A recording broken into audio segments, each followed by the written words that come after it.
Yes, so because the watch needs a polish, we would pay 6,300. Is that okay? No. You bought it from the exclusive group, didn't you? Yeah. What would I choose for £10,500? But it's the rarity of the nipple dial. Whatever you think, Rolex does the opposite.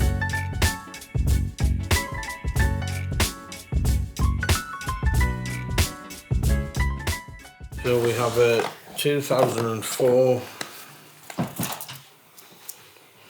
Submariner date. So did we make you an offer for this a couple of weeks ago? You did. And what was that, please? It was between 6.3 and 6.5. Okay.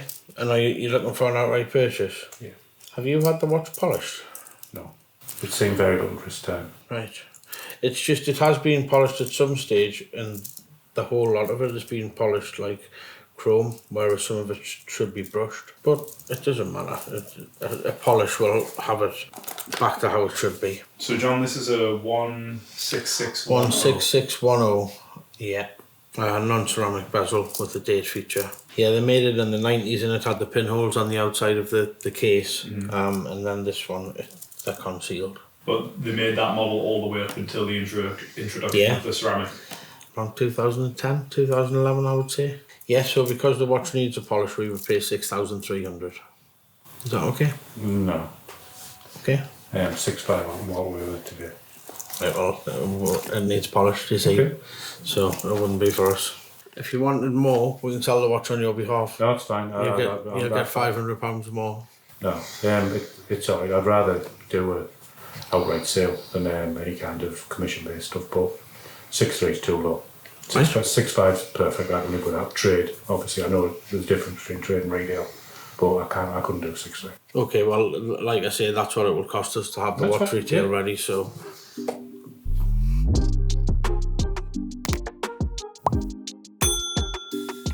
There you go, mate. You might need some links out as well. Yeah, so it's full links as it is, but it's got the glide lock, so get it fitting perfect for you. That's the first time you've seen one? Yeah. We've seen them in the window, like. Just the ones that you can't buy, the Yeah, exhibition I ones.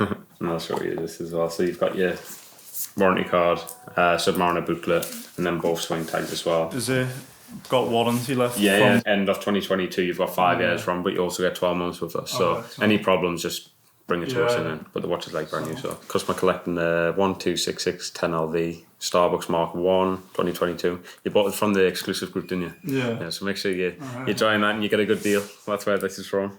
Happy with that though? Yeah. Do you want to wear it or do you want it in the box? In the box. Yeah. And, we're going to watches and wonders. Yeah. We just booked the flight. Have you? That'll be good. What do you think they'll bring out? What do you think they'll discontinue? Gonna bring a Coke out and Yeah, well, it's the year off the GMT. It's the anniversary, isn't it? So they've got to be focusing on that. We've Maybe a black and grey. we've just done a video on what we think. Have you? Whatever you think, Rolex does the opposite usually. So it's kind of like, Keep you guessing. yeah, exactly. That's next month, isn't it? Yeah. 15th or something. We're going the 13th of April. 13th till the 16th or something. Yeah. All sorted. There you go. Perfect. Thank you very much.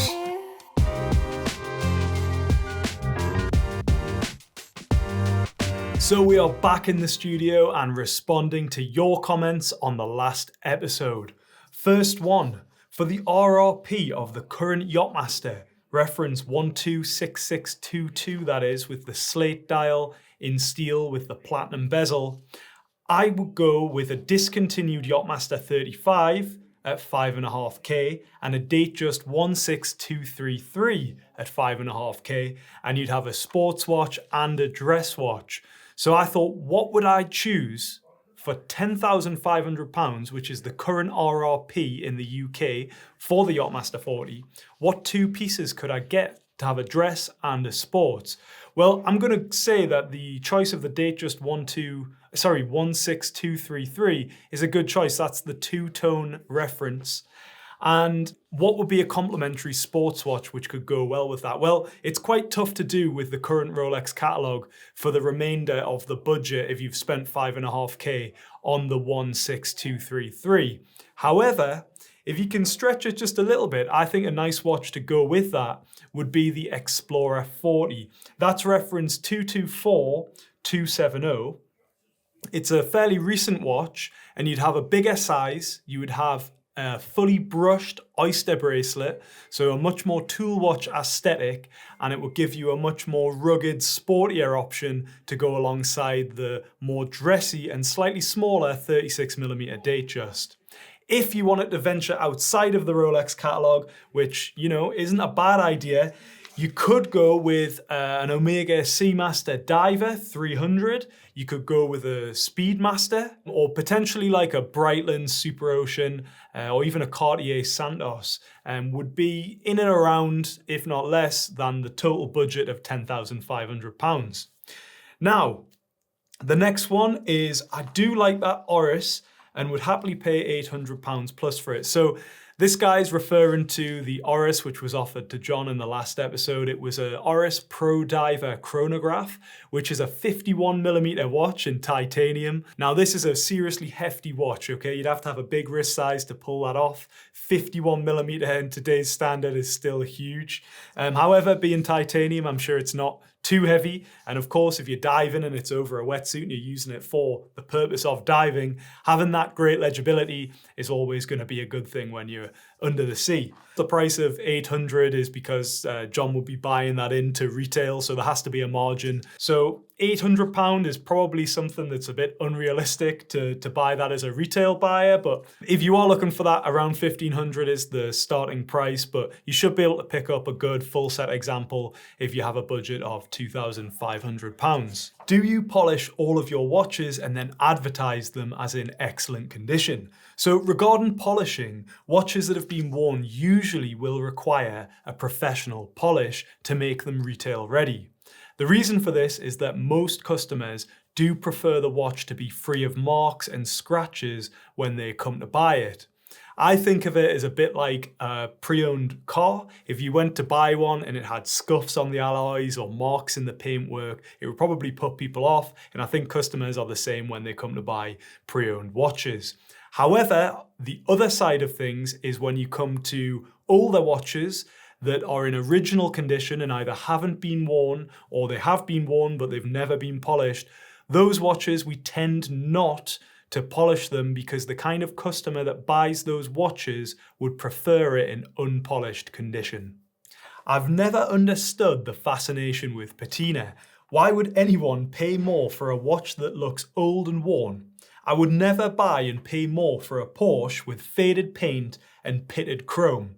Well, you've got a good point, and technically patina is an imperfection. But I think it's more about having something that's unique, and it takes a long time to develop, so it's hard to reproduce. So if you have a watch that's been passed down, it's going to have some of the battle scars of the previous owner, and I can see how that would appeal to someone. Some of the history of the watch is visible, and it's a reminder of the journey that the watch has undergone to this day. What is the obsession with the newer style Rolex? They are awful. Bigger and polished to give it bling.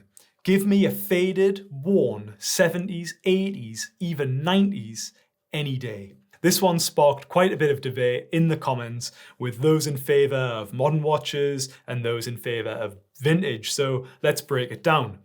With a modern Rolex, which I would say most people would probably classify as ceramic 6-digit references onwards, you get a heavier and more solid feeling watch.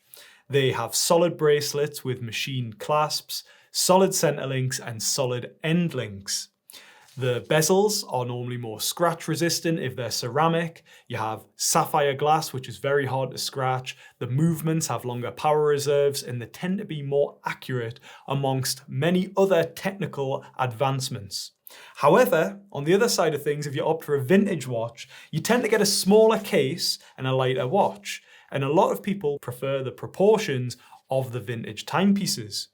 The bracelets often have hollow center links and end links and a stamped clasp, which, although appear to be more flimsy, for a lack of a better word, than the modern equivalents, they've clearly stood the test of time. The bezels do mark and they can fade over time, and the dials, the paints and the varnishes do age, and some of them even change colour over time, and a lot of people like that. So I think you have an opportunity to own something that has a lot more uniqueness and character to it when compared to the modern equivalents. So there's definitely advantages to owning both modern and vintage. If you're lucky, maybe you can own both. But let us know what you think in the comments and which one you prefer, and most importantly, why. So, selling a mint 16710 for a James Cameron is sacrilege. Now, he's talking about the pre-ceramic, fully black bezel GMT Master 2, and the gentleman in store in the last episode was wanting to sell that watch, which he'd owned since he bought it new. I believe it was low 2000s, I think maybe £2,100 when he first bought it, which is mad to think now. And he was looking to buy a deep sea James Cameron.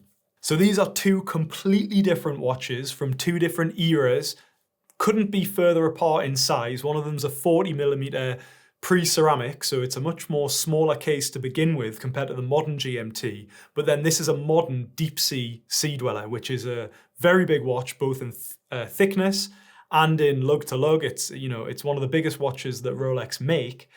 So it's going to be a completely different wearing experience. Now, this one's completely subjective. The person who's in this situation, which is a very specific situation, is really the only person who could know if this is a good deal or trade or not, right? They're the one who's going to be wearing the watch.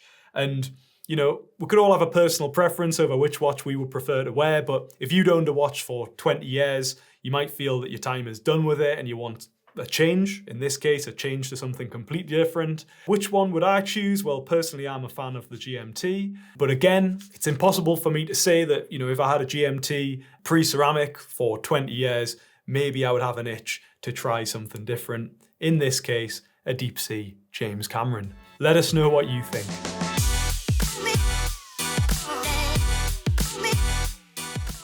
Okay, so are you looking for an outright purchase or for us to sell it for you? And how much did we bid? 20. Right, okay. The watch needs polished. That's all right. Yeah. The watch is fine, it's just for us to sell it needs polished. So the watch is a 36mm Rolex day date, a 128238, and it has the diamond champagne dial. Solitaire diamonds on the numbers, and on 6 and 9 it has a baguette diamond. Solitaire, is that what, square setting with the round stone? The stone is round, so the setting is a gold mount with a solitaire diamond in it.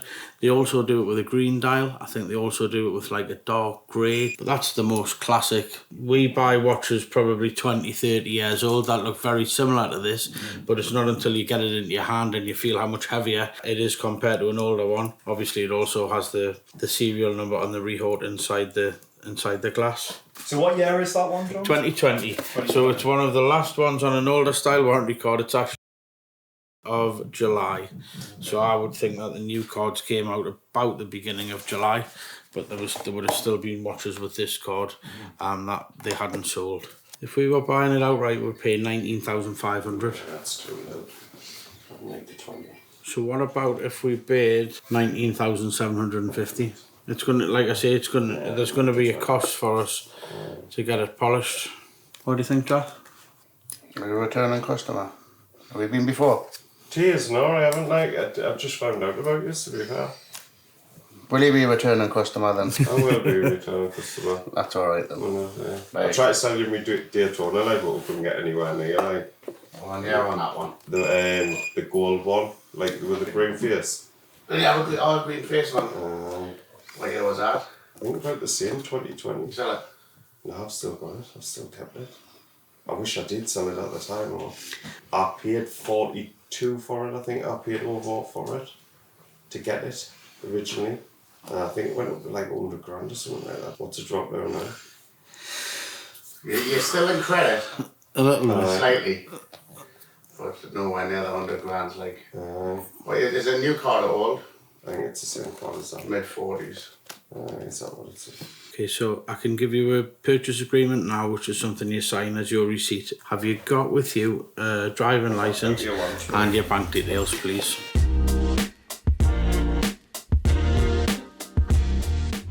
We have two full gold, 18 karat gold Submariners, and people have asked why is the £15,000 difference between them. The first watch, the rarity is the nipple dial. This is a unpolished, very, very lightly worn 16808, which has full papers, booklets, anchor, Rolex handkerchief, Rolex diary. It even has the little bits of cushions that supplied for transit. It is full factory finish. It's got its chamfers. It has hardly been worn. It has got a few surface scratches. The gentleman that bought it has had it for 20 years and bought it new, old stock. It's dated 1986. It was manufactured 1986, which is unusual because, as we've talked, watches hung about for a little while, which gets to this one.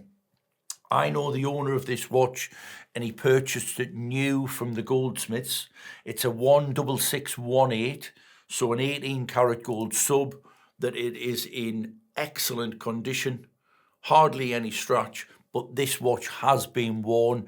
It's been refurbed by ourselves. It's been fully serviced. This watch was manufactured in 1991, but wasn't sold by the goldsmiths until 1998.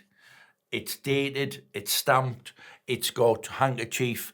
They're both for sale. They're both online at Watch Trader. There's just £15,000 difference. A couple of people have asked why. I'm answering the question. Again, both full sets, both got everything with them. Like I say, a credit to the owners, but it's the rarity of the nipple dial and the fact that this is totally unpolished. If a customer wanted me to polish so that it would look brand new, I will when they've paid for it, when they own that watch. A little something that you put on the last episode is my wrist roll. I've just recently purchased this. It's a 16600 Sea Dweller. It's a 2007 M serial done by a company called Pro Hunter. This watch is come from a collection. The case is so sharp. The bezel is so sharp. It's been very, very lightly worn. It's on a grey NATO. Pro Hunter supplied it with black NATO, grey NATO and green NATO. It's got the red writing on the dial, so it looks like a double red writing Sea Dweller. It's engraved. It's number 74 of 100. I've had another one of these in the past. I've had an Explorer 2 in the past with an orange hand. They made 100 of everything. They're either PVD or DLC. So this is half matte, half polished. This is going to be going online. I think there's 2 for sale in the world, one in Italy, one in the UK for £18,000 each. This is going to be going live at circa £15,000. Well, it's that time of the week again. Joe, John, what time of the week is it? Deal of the week, deal of the week, deal of the week. Deal of the week, deal of the week, deal of the week. Right, what do we have for you today? We have 2 of the same watch, however, with different colour dials. We have the Explorer, the Black Explorer, Explorer 2, reference number 226570. Now that one is the black one. This watch is a 2023. We also have the white one. Personal choice, I like the white better. I think it stands out more. That's the white there. They're both full sets with the white swing tags. The white one is the 5th month 2023. The black one is the 6th month 2023. Now, like Daytonas, the black does go for slightly less than the white. However, the black one is online for $9,950. It is stock number 6100. I was going to knock £1,000 off, which would be $8,950. Well, I'm not. If you want the black, for the deal of the week, stock number 6100, you can have it for £8,500. That'll probably be one of the cheapest you will see anywhere. The white one, stock number 6125. Beautiful watch. I love how crisp the white dial is, as you can see there. They are both as new condition, as you would expect with a 2023 watch. So the white one, again, stock number 6125. Again, I was going to ask 9,000 for the white one, but I'm not. If you want the white one, you can have it for 8,750. So the black is 8,500. The white is 8,750. Deal of the week, deal of the week. There you go.